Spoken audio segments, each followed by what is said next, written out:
forsaken. The Prime Minister was just elected as the new Prime Minister, and he made a public announcement, I'm not going to meet any ambassadors or any foreign dignitaries because I've got to get my cabinet put together. Please don't ask. And the next day, it's up to him. He went to the United Nations, another opportunity. Okay, so we connect them wherever they go. This is the Deputy Prime Minister. These are education programs. This is our Peace Embassy building. This is the college management. We have invited college students there. Another Peace Embassy building program. Nagaland, Chitwan, Nepal, Kathmandu. In Java, we had like 400 people, mostly nurses, on television. On television again, we have programs. This is we send people to education programs in the Philippines. These are ambassadors for peace. We'll have an evening together. Let's talk together when Dr. Young comes. Then Dr. Young had the Sundo K champion come. Then his brother came to teach. And we invite, not members, but we invite ambassadors for peace. This is an internal meeting, Two Fathers Life Course. Dr. Young's brother came, and this gentleman here, this is Dr. Young's brother. He is the former Army Police Chief, and he is the former Speaker of the House, and he is the former Army General. So these are the people. When we have a program, we just, everybody come. Why, wait, let me just finish. There's the President, the Little Angels came, the Vice President. These are all VIP people. When the Little Angels came, we just didn't have the event, but we said, let's interact. So they went to a school. This was the Little Angel School. The Little Angels from Korea. At that time, Dr. Bhattarai, who's now Prime Minister, got the Ambassador for Peace Award. Then we have topic programs on TV. This is another television program that we did, Marriage and Family, working with the United Nations. We had programs, United Nations Day of Peace, we had programs in 8 cities, not one. I think all we did one was report to New York. No, it's an opportunity.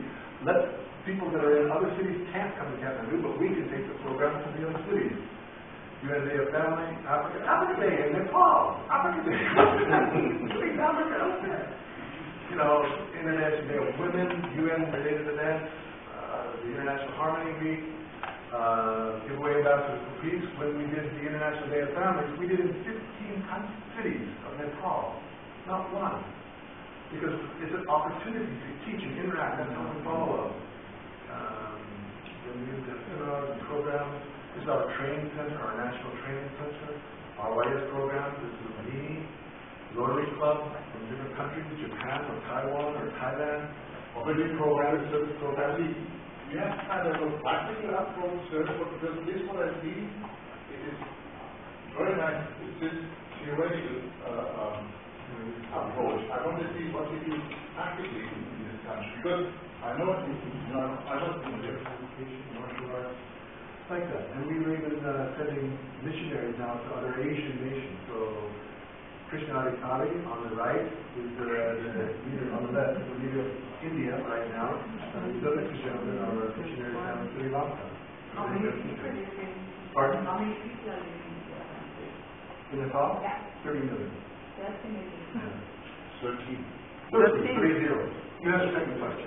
Yeah, I really like to translate. Kalki is Kalka, from the word Kalka. Avatar means God. It means literally dirty Messiah.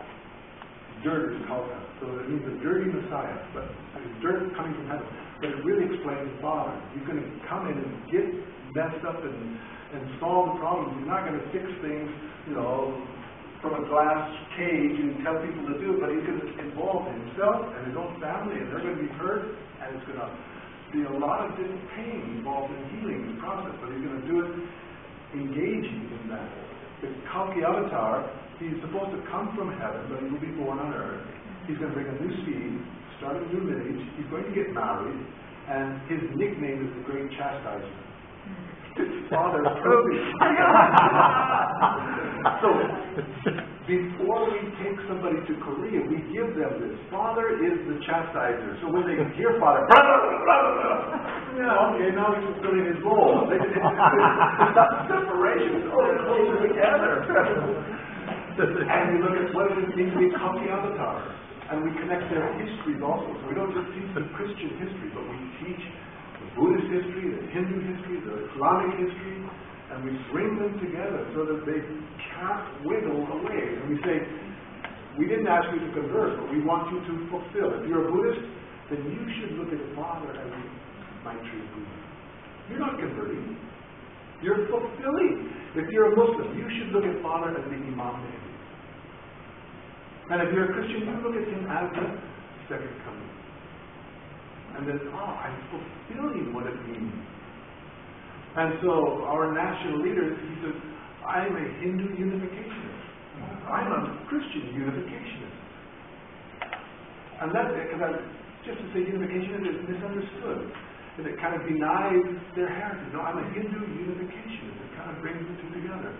Like we had the trouble with, before, what was it? Subject-object position, and we couldn't explain them, so we got subject-partner, object-partner. We put two words together, hyphenate them, and it gives a clearer, more accurate picture. So let's hyphenate it. Hindu unificationist, Muslim unificationist. So you're not denying the tradition. The goal is the sense of blessing. Absolutely. Yeah, because that's part of changing. The thing is, if you want to be a good tennis player, what are you going to do? You're going to hire a coach. And if you want to be really, really good, you're going to get the best coach that you can.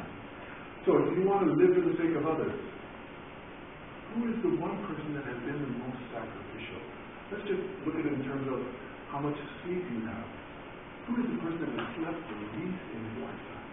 That means you must be sacrificial. It's hard. So that's Father. I mean, you need to get closer and closer to Father to be a better and better person. So Father's not just looking at a teacher, but he's like a coach. He wants to be a parent. He wants to be that close to you. You have to let him in. Yes, we want them to experience blessing and change, change attitudes and change behavior. Basically, change the lineage. But if you get into changing religion, they think if I change my name, then I've solved the problem. No, it's too easy. I'm a Hindu, now I'm a Buddhist, now I'm a Christian. No, it's too easy. So the goal is that you should go to the blessing and receive the blessing. Absolutely. Yes. And they want to. For the older people, it's natural to rededicate their marriage. They're doing it among peers and young people. Students already have. Yes. Yes. Last time it was 1,400 couples together. We had it at the World Trade Center. We couldn't find a place big enough. They had to rent one place and have 3 overflow rooms. It was close to 50 to do it. They're monotheistic. Judaism, Christianity, and Islam. The Eastern religions are not. You can believe in one God, no God, 100,000 gods. It's okay. Well, why is that? Well, they're dealing with different issues. The Western religions, they're dealing with part of the problem. There are two results of the fall. Sin and fallen nature. So the Western religions are dealing with sin. How do you deal with it? Because sin means I'm separated from God. And then what is the nature of God? Is God sinful? And why does evil exist? If God is good, and who is God? And how can I reconnect to God? And I need the Messianic person, and I need God. So the purpose of the Western religions is to address the issue of sin. The purpose of the Eastern religions is not to deal with sin. It's to deal with fallen nature.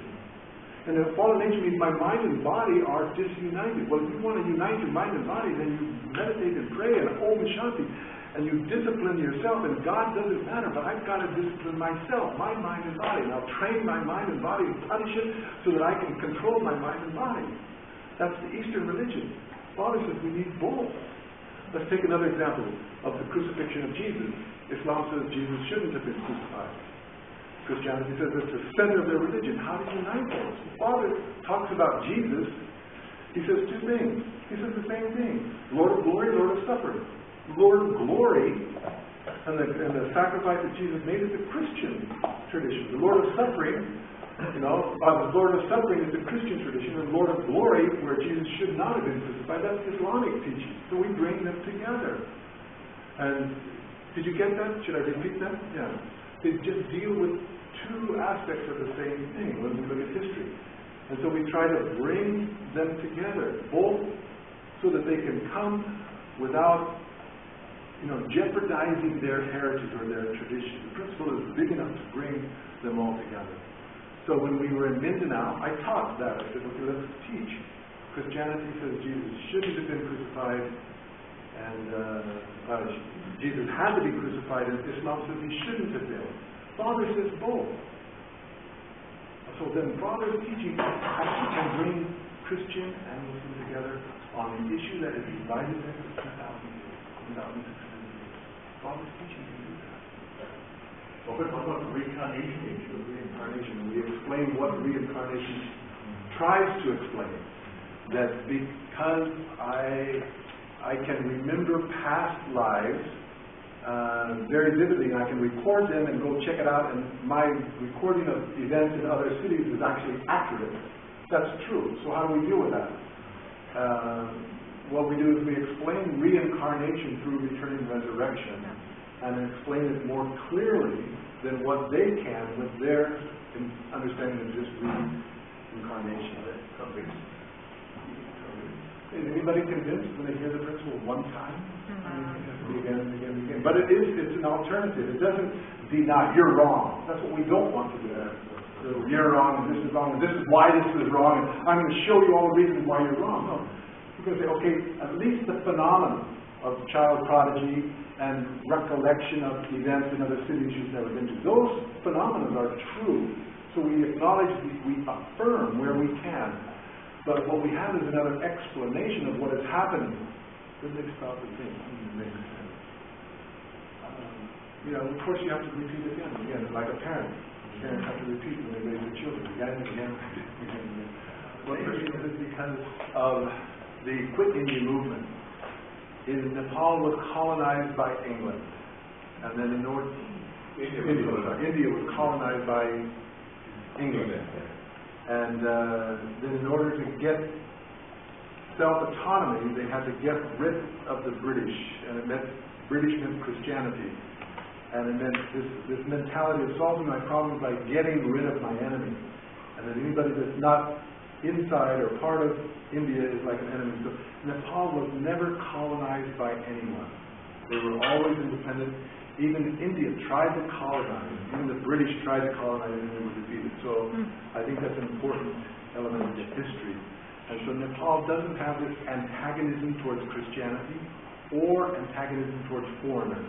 To get a visa and stay in India is very, very, very, very difficult. Yeah, very difficult. Very difficult for a foreigner. It's extremely difficult. And even once you get in to try and operate, the hamstring that they put on moving money back and forth and taxes and it's reporting, it's ridiculous. That's not in Nepal. Yeah. So many foreign companies that want to work in India, especially bringing money in, they'll set it up in Nepal because the Nepalese can go to India without a visa.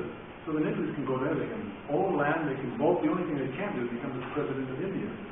So our big movement in Nepal is actually the key to working in India. So Dr. Young last year went to 35 states to make holy ground in all 35 states, and he's planning to send more Nepalese to India. Now, what was the point, the starting point of success? This was like Nepal, When did it made click, But it came on a lot of sacrifice. First of all, Rainer Schmidl was the first German missionary who stayed the longest. And then during that time, the national leader, who was originally in Korea for a while and coming back on his way to America to attend UTS, was killed, murdered. His body was thrown in the river. He was blessed. And at that time, so that sacrifice of that member is well known. So people, when they meet our movement, and they understand and they hear that story.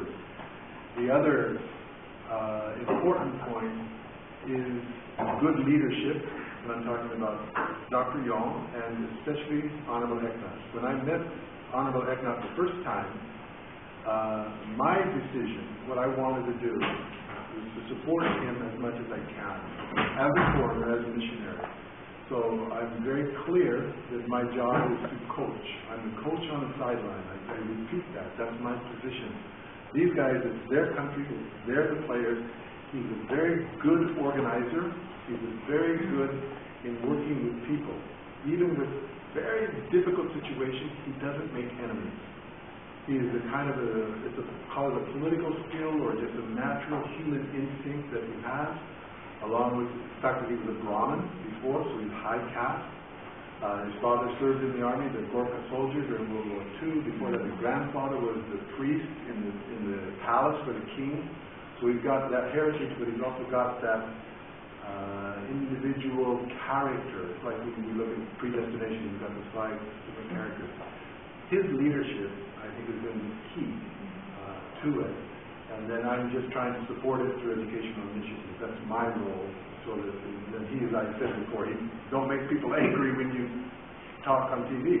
That's because that's how he works politically. And in mine, well, I have to teach the principle, and I'm not going to yield. So we wrote it, and I'll do it again, and we went through several drafts before we finally came out with the principle that we got on commission. In addition to that, the Nepal character is a very natural vertical tradition, honoring parents. So when Father says something, the Nepal mind is, we have to do it. We don't make it do it. We can it. I've been in leaders' meetings all the time.